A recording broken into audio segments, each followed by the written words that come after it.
నమస్తే, welcome back to GTV media. నేను మీ యాంకర్ అంజీ. ఈరోజు మనతో ఉన్నారు ఇస్నాపూర్ సర్పంచ్ గడ్డం శ్రీశైలం గారు. ఆయనతో చాలా విషయాలు మాట్లాడి తెలుసుకునే ప్రయత్నం చేద్దాం. నమస్తే సార్. బాగున్నారా సార్? ఏంటి సార్ పొద్దున్నే అంటే ఎర్లీ మార్నింగ్ డైలీ పూజ చేసుకోవాలనేది అంటే ఎవ్రీడే నేను ఆ పరమదేవ శివుని భక్తుణ్ణి, భగవంతుణ్ణి. ప్రతి నా ఊహ వచ్చే నుంచి ఫస్ట్ ఒక గుడికి వెళ్ళే సాంప్రదాయం అలాంటిది. నేను ఇన్ని సంవత్సరాలైనా ప్రతిరోజు స్వామివారి దర్శనం, పూజా కార్యక్రమం, మా ఇంట్లో కూడా సిస్టమేటిక్. మా పిల్లలు మేమందరం కూడా ఒక ఆధ్యాత్మిక కార్యక్రమానికి మాక్సిమం టైం ఇస్తాం. మీ ఫేస్ కట్ కొంచెం రాఘవేంద్ర రావు గారి లాగా ఉంది. కాంపిటీషన్ లాగా అనిపించింది. ఎవరైనా ఏమన్నా అన్నారా ఆయనలా ఉంటున్నారు అని మీ సర్కిల్లో? మస్తు మంది ట్రీట్ చేస్తాం. రాఘవేంద్ర రావు వస్తున్నారు, జూనియర్ రాఘవేంద్ర రావు అంటే ఆయన మహానుభావుడు. ఇప్పుడు అంటారు పోలిక ఒక మనిషి 27 మంది ఉంటారు అంటారు. ఆయన పోలిక నాకు కూడా కొంచెం అదృష్టం, అంతటి అదృష్టవంతుడు నేను కూడా కావాలి అనుకుంటున్నాను. ఆయనకు కూడా భక్తి, దైవభక్తి చాలా ఎక్కువ. చాలా ఆయన కూడా ఒక మంచి క్యారెక్టర్, మంచి ఒక స్టేజ్కి పోయాడు, మంచి ఉందా స్థానం ఆయన దగ్గర ఇప్పటికి. మీ గ్రామంలో కొన్ని టెంపుల్స్ కూడా కట్టారని చెప్పేసి చాలా మంది అంటే విన్నాము. అసలు ఎందుకు మీకు అట్లా కట్టించాలి అన్న ఆలోచన ఎందుకు వచ్చింది? మామూలుగా మా విలేజ్ లో ఒక శివాలయం ఉండేది, పురాతనమైంది. దాన్ని శిథిలమైపోయింది. ఎంతో మంది ప్రయత్నం చేశారు కట్టడానికి. ఆ భగవంతుడు ఎవరికి కూడా అవకాశం ఇవ్వలేదు. నేను కూడా ప్రయత్నం చేశాను.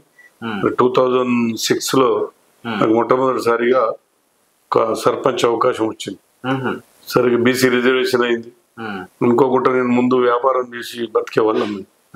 అప్పుడు కూడా మా వ్యాపారం కిరాణా షాప్ ఉంది, దాన్ని ఇప్పటికి కూడా మెయింటైన్ చేస్తున్నాం. మా ఫ్యామిలీ మొత్తం కూడా బిజినెస్ లో ఉన్న వాళ్ళం.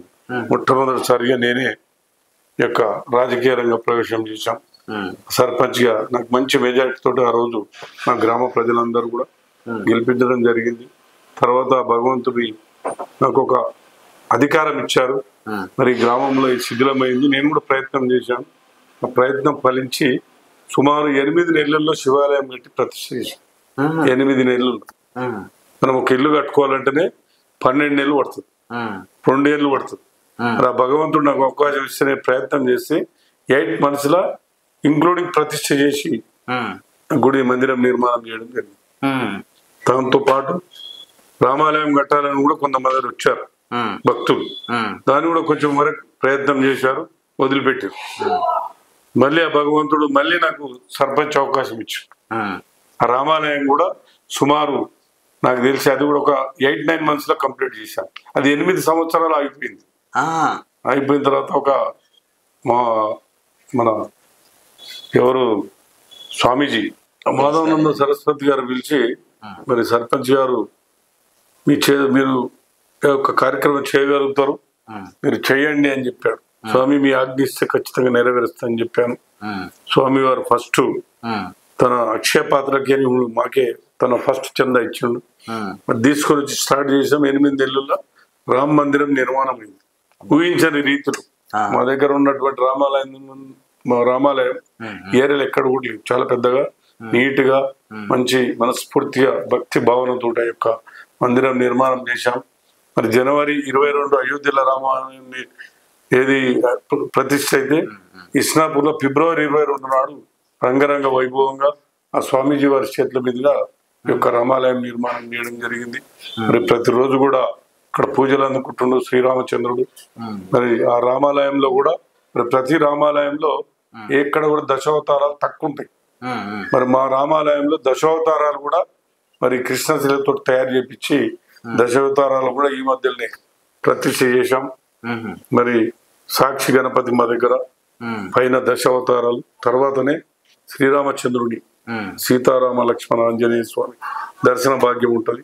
దీని అందరూ కూడా భక్తులు వచ్చి ఆ స్వామి వారికి మీ కష్ట సుఖాలు చెప్పుకొని స్వామివారి దర్శనం చేసినట్టయితే ప్రతి ఒక్కరికి కూడా భగవంతుడు కొంగు బంగారమై ఎల్లవేళలా వాళ్ళందరూ కూడా అండగా ఉంటారు. రైట్. అంటే ఈ దైవ కార్యం చేయాలంటే అది అదృష్టం ఉండాలి, అది మీకు దక్కింది.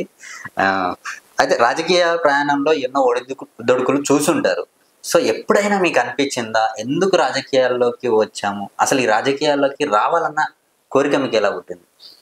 రాజకీయాలకు రావాలనే కోరిక, నేను మామూలుగా వ్యాపారం చేసేవాడిని. కిరాణా షాప్, మనమ్మ కిరాణా అని సెంటర్ లో మాది షాపు. మంచి పేరు ఉంది, మంచిగా బ్రహ్మాండంగా నడుస్తుంది. ప్రతి ఒక్కరు కస్టమర్స్ అందరూ బాగా.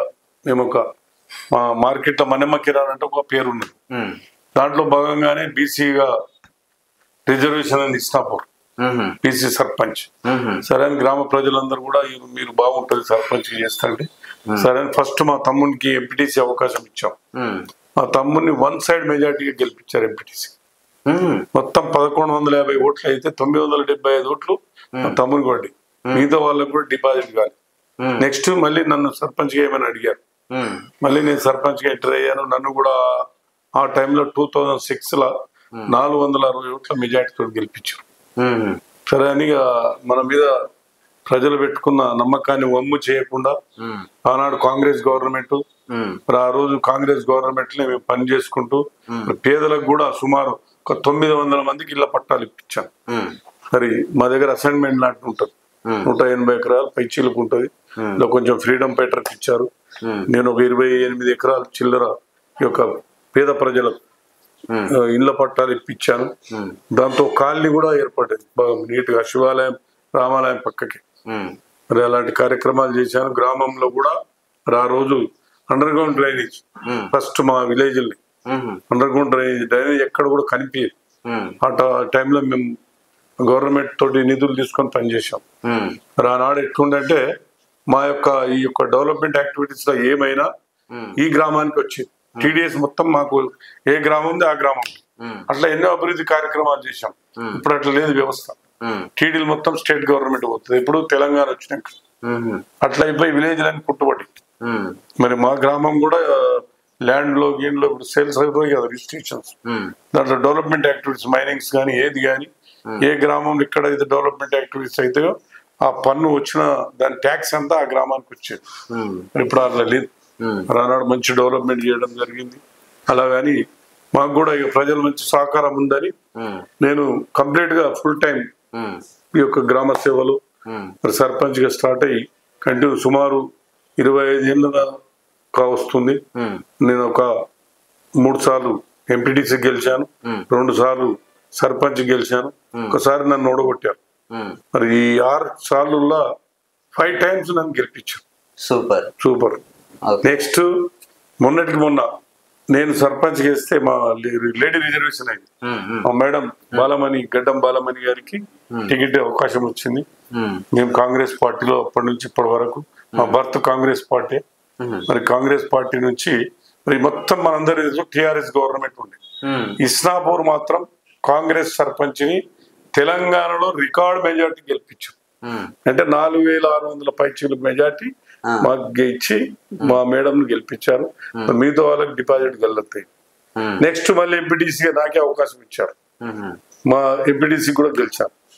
దాంతో పాటు మరి ఈడ ఉన్న ఎంపీటీసీ ఇంకో ఈడ 2 ఎంపీటీసీ కూడా కాంగ్రెస్, సర్పంచ్ కాంగ్రెస్, ఉప సర్పంచ్ కాంగ్రెస్, డైరెక్టర్లు కూడా కాంగ్రెస్. అంటే మొత్తంలో టిఆర్ఎస్ ఉన్న మా గ్రామంలో మాత్రం మా మంచిది అంటే మేము వాళ్ళకి అట్లా అందుబాటులో ఉన్నాం. మా మీద నమ్మకం తోటి పార్టీలు వీటిలు ఇక్కడ ఏముండవు. కానీ బీఆర్ఎస్ పార్టీ వాళ్ళు మిమ్మల్ని లాక్కునే మస్తు ప్రయత్నాలు చేశారు. మేమెవరు కూడా మీ చుట్టూ బీఆర్ఎస్ పార్టీ ఉంది, మీరు మాత్రమే సెంటర్ లో కాంగ్రెస్ నుంచి ఉన్నారు కదా. సో మీరు కూడా వచ్చేస్తే అయిపోతుంది అని చెప్పేసి ప్రయత్నాలు చేశారు. కానీ మేము ఇక్కడ కూడా ఫండ్ అనేది బాజాప్తా గవర్నమెంట్ ఎక్కడైతే డెవలప్మెంట్ యాక్టివిటీస్ లో మరి ఎమ్మెల్యే గారి దగ్గరికి వెళ్ళాము. అన్ని టైంలో మరి ఎమ్మెల్యే గారిని సంప్రదించి ఆయనతో పాటు పనిచేసి గ్రామం డెవలప్మెంట్ లో మేము కాంప్రమైజ్ కాలేదు. ఎక్కడ కూడా ఎటువంటి ప్రెజర్ చేసినా మేము బెండ్ కాకుండా కాంగ్రెస్ పార్టీలో ఉన్నాం. నీతి నిజాయితీగా పరిపాలన చేశాం. ఇప్పటి కూడా మా పేరు ఎక్కడని చెప్పండి, మా గురించి మంచోడే అని చెప్తారు కానీ చెడ్డోరు అని ఒక్కరు కూడా చెప్పారు. ప్రతిపక్షం వాళ్ళు కూడా చెప్పారు. అంటే అట్లా పరిపాలన చేశాం. మరి భగవంతుడు ఈ రోజు ఇస్నాపూర్ గ్రామం పోయి ఇలా మున్సిపాలిటీగా బాజాప్తా మీ ఫండ్ మీకు వచ్చేది, ఆపడం మాత్రం చేయలేదు. పక్క పార్టీ వాళ్ళని తెలిసినా ఏ గ్రామానికి ఏది అవసరం ఆయన ఖచ్చితంగా ఇచ్చిండు. దాన్ని పని చేసినాము. ఇంచుమించు మా విలేజ్ లో మీరు చెప్తే నమ్మరు, స్కూల్లో పరిస్థితి చాలా దారుణంగా ఉండేది. ప్రైమరీ స్కూల్ అని ఉంటుంది విలేజ్ లో. అందులో ఒక 120 మంది పైచీలకు స్టూడెంట్స్ ఉండేవారు. ఇస్నాపూర్ అంటే మినీ ఇండియా. మరి అలాంటి ఊర్లో ఇవాళ మా దగ్గర సుమారు 1,00,000 పాపులేషన్ ఉంటుంది. అటువంటి జనాలు అంత పేదవాళ్ళు ఇండస్ట్రీలో పని చేసుకొని బతుకుతారు. స్టడీకి పోవాలంటే ప్రైవేట్ స్కూల్ పోవాలంటే ఆ ఫీజు కట్టలేని పరిస్థితి. సరే అని ప్రభుత్వం వాళ్ళు ఏం చేశారంటే మన ఊరు మన బడి ప్రణాళిక పెట్టింది. అందులో ఫస్ట్ ప్రియారిటీ మాకు ఎమ్మెల్యే గారు ఇస్నాపూర్ విలేజ్ ఇచ్చారు.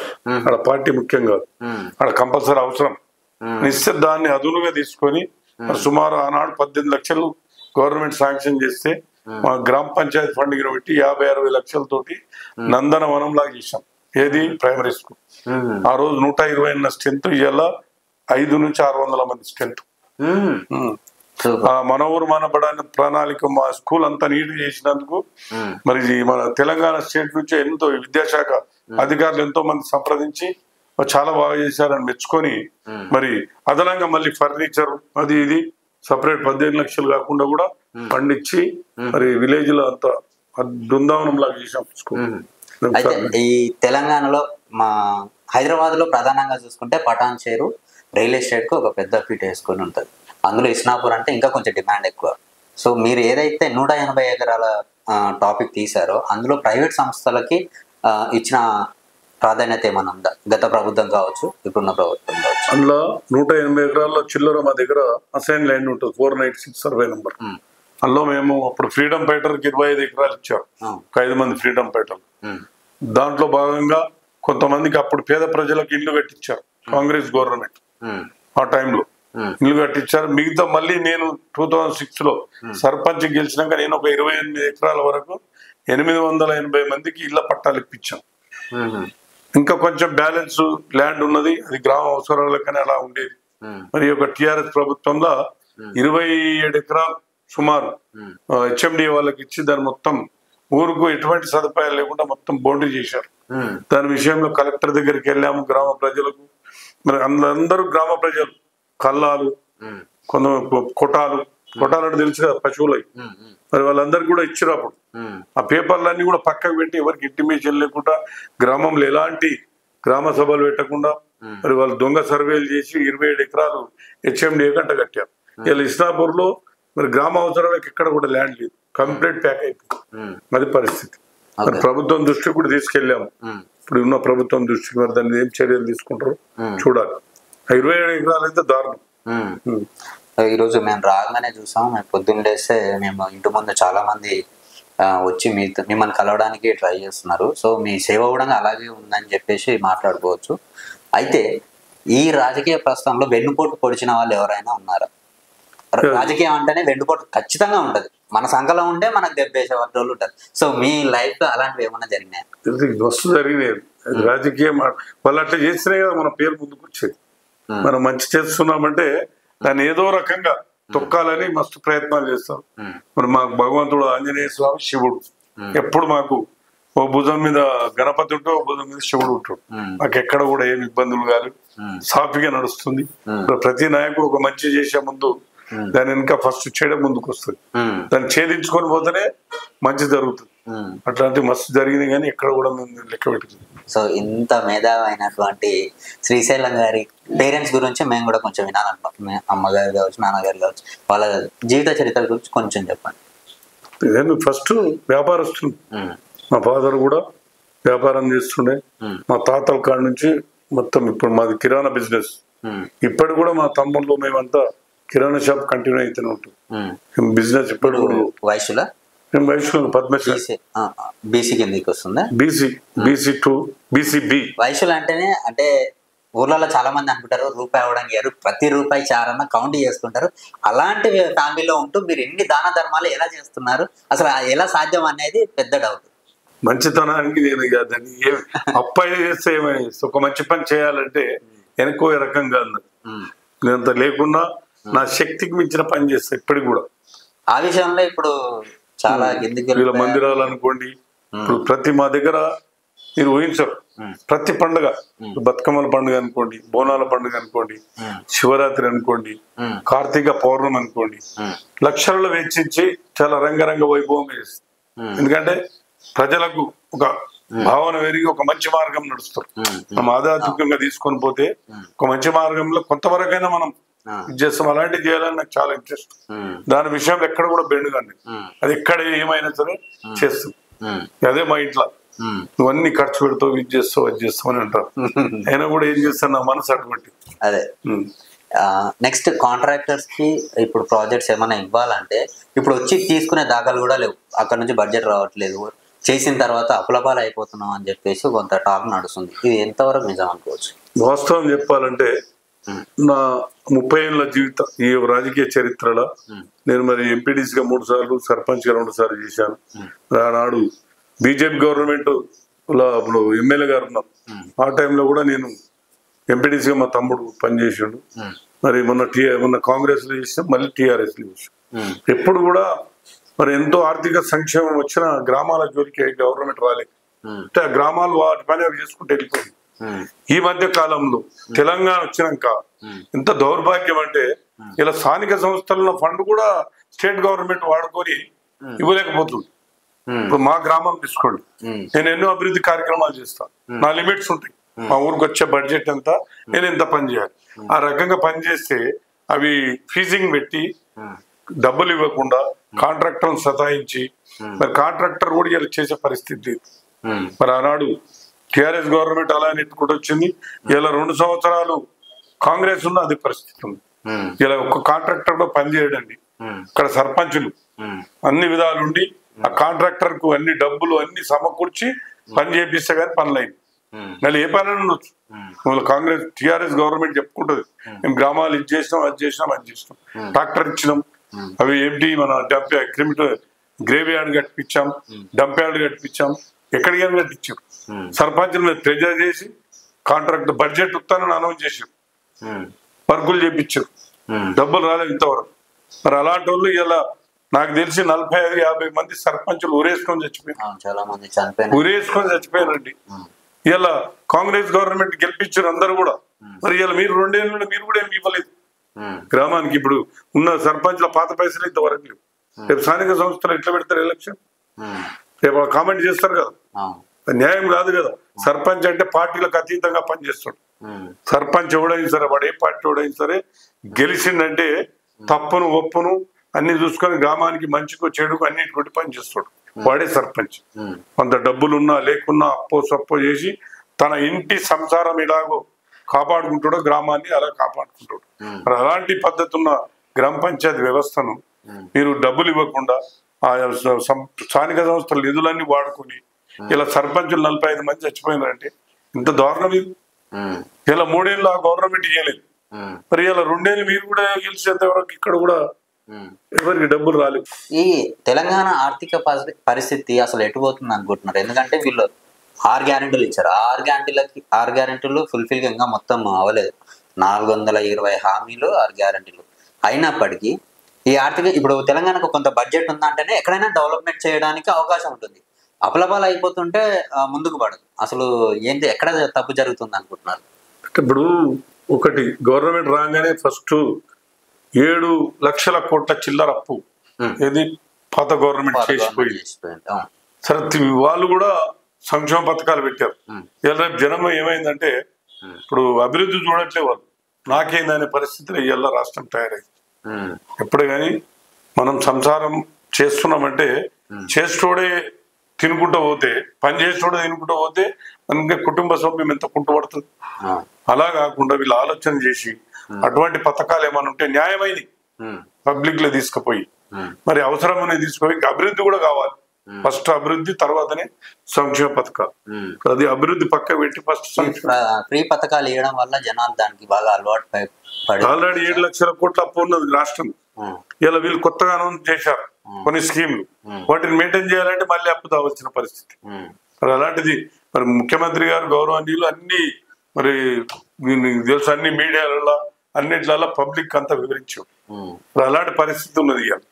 మరి ఫస్ట్ అభివృద్ధి తర్వాతనే సంక్షేమ పథకాలు. కొన్ని అవసరం ఉంది ఇవ్వాలి జనాలు, అవసరం లేని ఖండించాలి. మనం అంత పెద్దోళ్ళం కాము, మనం చెప్పే పరిస్థితి లేదు. మా గ్రామం విషయం, గ్రామాల సర్పంచ్ల విషయం, నేను కూడా గతంలో 2006-07లో సర్పంచ్ గా పనిచేసిన. మరి తెలంగాణ అప్పుడు ఉమ్మడి తెలంగాణ ఉమ్మడి ఆంధ్రప్రదేశ్ ఉండే మనది. అందులో నేను స్టేట్ లెవెల్లో సర్పంచుల సంఘంలో ఉపాధ్యక్షునిగా పనిచేసిన. మరి ఎన్నో గ్రామాల్లో సమస్యలు ఉండేవి. అప్పుడు ఆ టైంలో వైఎస్ రాజశేఖర రెడ్డి గారు ముఖ్యమంత్రి ఉన్నప్పుడు కొన్ని విలేజ్లకు సడలింపించాడు, ఫ్రీ కరెంట్ అని. మరి గ్రామాల్లో ఈ కొందరు ఆఫీసర్లకు ఎస్టీఓ నుంచి డైరెక్ట్ పేమెంట్ అట్లా అని కొన్ని సౌలతులు ఇస్తే అప్పుడు గ్రామాలన్నీ అభివృద్ధి అయ్యాయి. ఇప్పుడు అట్లా లేదు, గ్రామాల బడ్జెట్ నే స్టేట్ ప్రభుత్వం వాడుకునే పరిస్థితి. అయితే మీ గ్రామంలో ఎంత మంచి చేసిన కూడా వ్యతిరేకత మనుషులు ఉంటారు. సో మీరు మీ సొంత పనులే తప్ప ప్రజల కోసం పనిచేసే మనిషి కాదని చెప్పే వాళ్ళకి మీరు ఇచ్చే సమాధానం ఏంటి?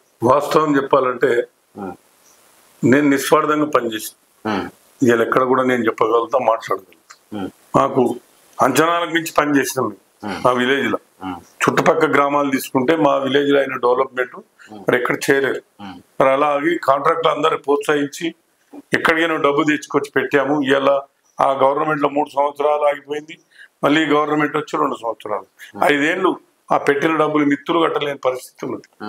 మరి అలాంటిది నేను ఇప్పుడు ఏదైనా లీడర్ భగవంతుడు అనేది తీసుకోండి, అన్ని కోరికలు నెరవేరు. మనం సామాన్యులు, మా గ్రామానికి కొన్ని ముఖ్యమైనవి అందరికంటే నేను ఒక మార్పు తీసుకొచ్చిన, కొంతవరకు చేయగలిగి. నేను మొత్తమే మంచి చేసినా నా అంత వీరుడు లేడని చెప్తలే. వాళ్ళు గమనించాలి, గుర్తించాలి ఎవరు ఎటువంటి వాళ్ళు. నేను సర్పంచ్ చేసిన, నా తర్వాత ఊరు పుట్టి నుంచి ఎంతో మంది సర్పంచులు చేశారు. మరి నేను చేసిన పని ఏంది, వాళ్ళు చేసిన పని. మేము ఎన్నో మంచి పనులు చేసి అడ్డంకాలు చేశాం. మేము ఒక ఫంక్షన్ హాల్ కట్టాలని దాన్ని తీసుకొని దానికి ఒక సుమారు ₹1 కోటి ప్రాజెక్ట్ పెట్టి వర్క్ చేశాం. దాన్ని లీగల్ ఇష్యూస్ తెచ్చి దాన్ని ఆపేశాం. నా ప్రతిపక్షం పని ఏం చేస్తాం, ఎమ్మెల్యే గారి దృష్టి కూడా తీసుకెళ్ళాం. నేనేం చేయాలి, ఆయన బడ్జెట్ ఇచ్చినా మీరు మాట్లాడుకోండి అని అంటాడు. మా ఊళ్ళోనే అటువంటి లీడర్లు ఉన్నారు, మరి అలాంటి వాళ్ళు ఉన్నారు. అటువంటి ఇప్పుడు మిడిల్ వరకు వచ్చి ఆగిపోయింది మంచిగా. లేకుంటే పేదలకి ఎలా ఉచితంగా అన్ని సదుపాయాలు ఉండేటివి. అక్కడ మా నడి ఊళ్ళో చిన్న ఎకర చిల్లర ల్యాండ్ ఉంటుంది, అది గ్రామ పంచాయతీ వ్యవస్థ కింద ఉన్నాయి. గ్రామ పంచాయతీ దాన్ని యూజ్ చేస్తున్నది. దాంట్లోనే పబ్లిక్ సౌలభ్య ప్రకారం మేము ఒక మినీ ఫంక్షన్ హాల్ నిర్మాణం చేశాం. దాన్ని లీగల్ ఇష్యూ తెచ్చి ఆపారు. అయితే ప్రధానంగా చూసుకుంటే గ్రామాల్లో కుల రాజకీయాలు ఎక్కువ కనిపిస్తాయి. అరే వీడు నా కుల పోటరా, నీ కుల పోటరా అని చెప్పేసి అది ఎక్కువగా కనిపిస్తూ ఉంటది. వాళ్ళని ఎలా మెయింటైన్ చేసేవాళ్ళు? శ్రీశైలం అంటేనే అందరి కులం, అది నాకు ఆ బలం ఉంది కాబట్టి నా జోలికి ఉన్నాడు. శ్రీశైలం అంటే ఫలాని రెడ్డి వర్గం కాదు, ఫలాని బీసీ వర్గం కాదు, ఫలాని ఎస్సీ వర్గం కాదు, ఇది అని కాదు. శ్రీశైలం అంటే మనోడు. శ్రీశైలం దగ్గర చిన్న పోరాడు వస్తాడు, పెద్ద లీడర్ కూడా వస్తాడు. అక్కడ ఆయన మాట వింటాడు, ఇక్కడ ఈయన మాట వింటాడు. శ్రీశైలం అంటే కులం కాదు, శ్రీశైలం మన ఇస్నాపూర్ అందరినీ కలుపుకొని వెళ్ళే తత్వము మంచి అది అందరూ తెలుసు. కాబట్టి ఇలాంటి ఈ యొక్క ఎన్నుపోట్లు పెడతా ఉంటారు, ప్రతి దాంట్లో కలుపుకున్నట్టు ఉంటారనమాట. సో అందుకే అడిగాను. అవన్నీ ఛేదించుకుంటూ సాధ్యమైనంత వరకు మంచి చేశాము, ఇంతవరకు తీసుకొచ్చాము. ఇప్పుడు మున్సిపాలిటీ అయ్యింది. మరి ఇప్పుడు ఒక్క గ్రామం కాదు, ఇప్పుడు సుమారు 5 గ్రామాలు మున్సిపాలిటీ ఉన్నాయి. ఇప్పుడు ఇస్నాపూరు, మైలారం, చిట్కుల్, లకడారం, రుద్రారం. మరి ఇప్పుడు ఇంకా 3 గ్రామాలు కూడా కలుస్తాయి అంటున్నారు. మరి ఆ గ్రామ ప్రజలందరికీ మేమంతా కొత్త కాదు, మేమంతా ఒక కలిసిమెలిసి ఒక ఫ్యామిలీ లాగానే ఉంటాం. వాళ్ళందరూ కూడా గుర్తుపట్టి మా శ్రమను వాళ్ళు చూసి మంచి వ్యక్తి అని చెప్పి రేపు ప్రియారిటీ ఇస్తే రేపు 100% మేము కూడా చైర్మన్ కు పోటీలు. డబ్బు పరంగా అయితే లేవు, డబ్బు అయితే పెట్టలేవు. మంచి పరంగా కష్టపడి అవకాశం ఇస్తే శ్రమపడి పని చేయడానికి ఉన్నాం. డబ్బు అయితే మా దగ్గర లేదు, అది పరిస్థితి. ఆబ్వియస్లీ మంచితనమే ముందుకు తీసుకెళ్తారు, అది లేటుగా వచ్చినా స్ట్రాంగ్ గా ఉంటది. సో ఫైనల్ గా కొత్తగా రాజకీయాల్లోకి రావాలనుకునే వ్యక్తులకి మీరు ఏం చెప్పదలుచుకుంటున్నారు? ముఖ్యంగా అయితే ఇప్పుడు పరిస్థితులు డబ్బుకే ప్రియారిటీ ఉంది. అందుకే మాలాంటి వాళ్ళు మరుగున పడిపోతారు, ధైర్యం చేయలేకపోతారు. మేమా తప్పు చేయలేము, అక్రమాలు చేసి సంపాదించలేము, ఆ ధైర్యం మాకు లేదు. మంచి కొరం మేము పోరాడతాం, ప్రాణాలు సైతం ఇస్తాం. కానీ అంతర్గనం చేసి కబ్జాలు చేసి సంపాదించి ఖర్చు పెట్టాలంటే మాలాంటితోటి కాదు. మంచోడు రావాలంటే అదొక్కటి ఆలోచన చేయాలి. డబ్బు ఉంటే రాజకీయం, కానీ ఇప్పుడు డబ్బు ఉంటేనే ప్రతి దాంట్లో పని అవుతుంది కదా, వాస్తవం. అందుకే మాలాంటి వాళ్ళు మరుగున పడుతున్నారు. నేను అదే చెప్తున్నా కదా, ఇప్పుడు డబ్బు నాకు 25 ఏళ్ళు అవకాశం ఇచ్చారండి. నేను ఆ టైం నుంచి సంపాదించాలంటే కోట్లు సంపాదిస్తుంటాను. నా కష్టార్థం నేను బిజినెస్ చేసి అప్పటి నుంచి ఇది 25 ఏళ్ళు నేను రాజకీయంలో 25 ఏళ్ళు బిజినెస్ చేస్తే ఇప్పుడు కూడా చేస్తున్నా, ఖాళీగా ఉండట్లే. కానీ అట్లా అన్యాయం, అక్రమం, కబ్జాలు మన తోడు కావు.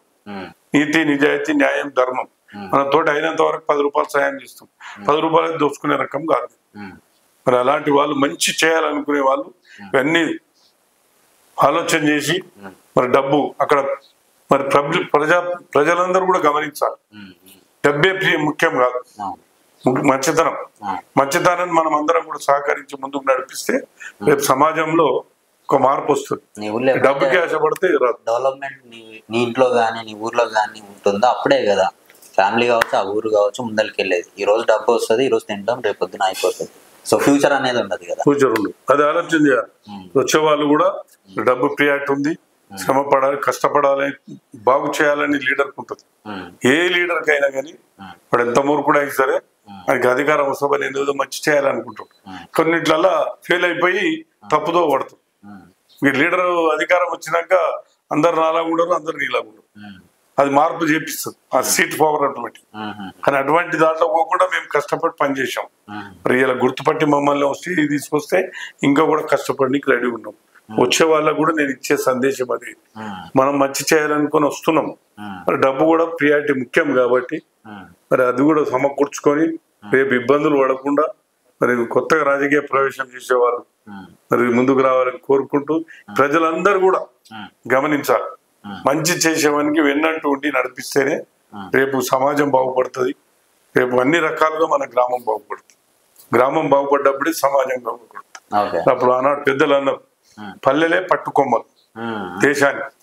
పల్లెలు బాగుపడ్డప్పుడే ఇవాళ దేశం ముందుకు పోతుంది. ఇలా పల్లెల పరిస్థితి దారుణం ఉంది. 3 ఏళ్ల సంధి ఆ గవర్నమెంట్ ఇయ్యలే డబ్బులు, 2 ఏళ్ళ ఈ గవర్నమెంట్ ఇయ్యాలి. ఇంకెక్కడ ఎవరు వస్తారు? డబ్బులు పెట్టి దోసుక తింటోళ్ళు వస్తారు లీడర్లు. పని చేసేవాడు రాడు నాకు తెలిసి. ఎప్పటికీ ఆ బానిస భక్తులు అక్కడే ఉంటాయి, ఇక ముందరికి సాగుతాయి. చివరి ప్రశ్న సార్, పొద్దున్నే మేము వచ్చినప్పటి నుంచి చూస్తే మీ గుమ్మం బయట ఒక 10-15 మంది వెయిట్ చేస్తూ ఉన్నారు. అందరూ వాళ్ళకున్న సమస్యలు మీతో వివరించుకోవడానికి వస్తున్నారు. బయట నుంచి ఏంటంటే ఆయన సెటిల్మెంట్స్ లాంటివి చేస్తున్నారు అన్న ఒక అపోహ బయట నుంచి వినిపిస్తా ఉంది. అలాంటి వాళ్ళకి మీరు ఏం చెప్తారు? సెటిల్మెంట్ అంటే వేరే ఉంటుంది సార్. సెటిల్మెంట్ చేసుకోవడానికి ఇంటికి రాదు. సెటిల్మెంట్ చేస్తాడు ఎక్కడో కూర్చొని పనిచేస్తాం. మేము ప్రజా దర్బారి, మేము అధికారం ఉన్నా అంతే వస్తున్నారు. ఇలా మా అధికారం పోయి 2 సంవత్సరాలు అవుతుంది, అయినా కూడా నన్ను అదే సర్పంచ్ గౌరవించి జనాలు వస్తున్నారు. కాబట్టి మంచి గురించి నేను ఎప్పుడైనా పనిచేస్తాను. ప్రతి ఒక్కరికి కూడా ఏది ఉన్నా ఇమ్మీడియట్లీ పరిష్కారం అది అవుతుంది కాదు, ఇట్లా చేయాలి, తప్పు ఇది ఒప్పు. చిన్న వాళ్ళు వస్తారు, పెద్దవాళ్ళు వస్తారు, పెద్ద సమస్య వస్తుంది, చిన్న సమస్య వస్తుంది. వాళ్ళకు అయినంత వరకు హెల్ప్ చేస్తాం. మా తోడు కానప్పుడు సజెస్ట్ చేస్తాం, అయ్యా ఈ రకంగా చేయి, ఈ రకంగా. అది సెటిల్మెంట్ కాదు. సెటిల్మెంట్ అంటే దీని వేరే అర్థం. రియల్ సెటిల్మెంట్ అంటే కోర్టు సంపాదించు. ఆ సెటిల్మెంట్ మా వంశంలో లేదు. మేము మంచి కొరకు ప్రయత్నం చేస్తాం, అయిన వరకు సాధ్యం చేస్తాం, పరిష్కారం చేస్తాం. కానీ ఉంటే సజెస్ట్ చేస్తాం, అది మా పద్ధతి. థ్యాంక్ యూ సార్, చాలా మంచి ఇన్ఫర్మేషన్ ఇచ్చారు. మళ్ళీ మాకు ఇంకోసారి ఇంటర్వ్యూ మీరు ఖచ్చితంగా ఇవ్వాలి. సో మీరు ఏదైతే అనుకుంటున్నారో అది కంపల్సరీ సక్సెస్ అవ్వాలని మేము మా మీడియా తరఫు నుంచి మనస్ఫూర్తిగా కోరుకుంటున్నాము. థ్యాంక్ యూ సార్, చాలా సంతోషం. మరి జీటీవీ మీడియా వాళ్ళకు మరి మంచి సందేశం ఒక జనంలో ఇచ్చి రేపు స్థానిక సంస్థల్లో మంచి నాయకులు ఎన్నుకొని ప్రతి గ్రామ ప్రజలు కూడా ఇవాళ ఫస్ట్ ప్రియారిటీగా గ్రామ పంచాయతీలు వస్తాయి. మరి మీరు ఒక మంచి నాయకుడిని మీ గ్రామంలో నీతి నిజాయితీ శ్రమపడి పనిచేసేవాడిని, పిలిస్తే పలికేవాడిని, ఒక మంచి నాయకుడిని ఎన్నుకోవాలని మరి జనాలకు తెలుపుతూ మరి నా పేరు గడ్డం శ్రీశైలం, ఇస్నాపూర్ సర్పంచ్, పటాన్ చెరువు మండల్, సంగారెడ్డి జిల్లా. మరి మాది ఈరోజు మున్సిపల్ అయింది కాబట్టి మా మున్సిపల్ గ్రామ ప్రజలందరికీ కూడా ప్రత్యేక ధన్యవాదాలు తెలుపుతూ రేపు మనకు కూడా ఎలక్షన్స్ వస్తాయి. ప్రతి ఒక్కరు కూడా ఒక మంచి నాయకుని ఎన్నుకునే ప్రయత్నం చేయాలని మా మున్సిపల్ ప్రజలకు కూడా విన్నవించుకుంటూ ఈ అవకాశం ఇచ్చిన మీకు అందరికీ కూడా ధన్యవాదాలు తెలుపుతూ ముగించుకుంటాం.